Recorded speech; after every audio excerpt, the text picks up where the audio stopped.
Le marché de l'immobilier, on a le sentiment, et de nombreux professionnels nous le disent, qu'il fonctionne plutôt bien en termes d'activité. On vend, on achète des maisons, des appartements. Et on a le sentiment que dans le neuf, c'est beaucoup plus difficile. Pourquoi ? Alors, effectivement, le marché de l'ancien va plutôt bien. Dans le neuf, c'est pourquoi? Il y a plusieurs raisons, mais j'ai envie de résumer simplement, c'est le principe de l'offre et de la demande. La demande est très très forte, elle continue à être très forte, c'est à la fois nos évolutions démographiques, nos évolutions de mode de vie, de familles qui se séparent, donc il y a une demande de plus en plus importante et régulièrement.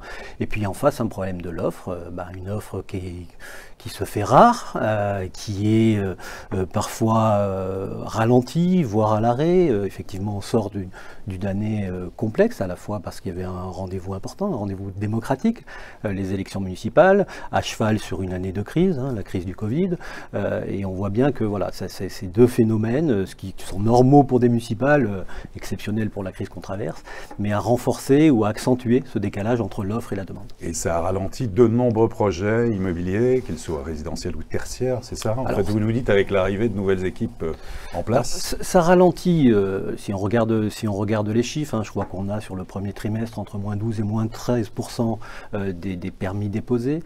On a des chantiers qui ont été lancés aussi sur le premier trimestre par rapport à 2020, une baisse d'autour de 10%.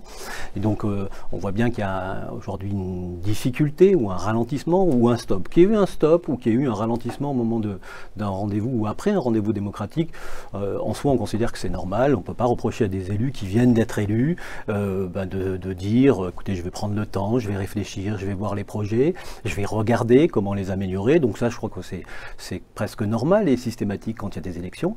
Qu'un an après, on n'ait pas une vraie reprise, c'est un peu plus inquiétant, un peu plus compliqué. Je crois qu'il y a des nouvelles manières de faire, il y a de nouvelles manières de penser la ville, mais qu'il est important aujourd'hui dans nos territoires, que les collectivités, qu'elles soient petites ou qu'elles soient grandes, que ce soit les grandes métropoles comme les villes moyennes, rentrent dans cette relance. L'immobilier est un secteur économique extrêmement important pour l'économie française. Et juste pour qu'on ait une idée, Jean-Luc Porcedo, combien de logements, de milliers de logements en fait sont concernés par ces programmes qui sont pour l'instant arrêtés, qui sont en mode pause? Alors je vais vous donner juste un exemple ou deux chiffres. On a aujourd'hui chez Nexity sur l'ensemble du territoire national 79 projets qui sont respectueux, on va dire, de la réglementation locale et en particulier des PLU et qui ne sont bloqués, en attente, en réflexion, en transformation. Ces 79 projets, juste ces seuls projets, c'est l'équivalent de presque 6500 logements. Donc après, partout en France? Partout en France, on intervient sur l'ensemble du territoire national. La couverture nationale du groupe Nexity, qui est un levier, une force, entre guillemets, qui permet au groupe justement d'avoir des résultats satisfaisants, voire bons sur ce premier trimestre.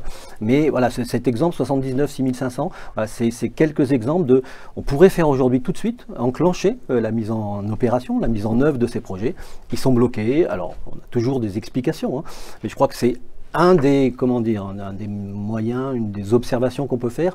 Quand il y a des projets qui sont respectueux, des PLU, de la réglementation, voire parfois les permis sont attribués, il faut les lancer. Encore une fois, offre et demande. La demande, elle est très forte. L'offre, elle est un peu plus compliquée.